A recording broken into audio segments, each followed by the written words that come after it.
The new Markup Import and Markup Assist features allow you to take feedback from PDFs and printed drawings and import them directly into your AutoCAD DWG.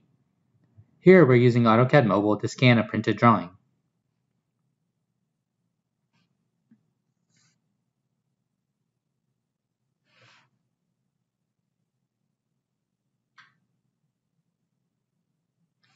The imported feedback is brought into AutoCAD as a trace layer. You can edit the opacity as needed.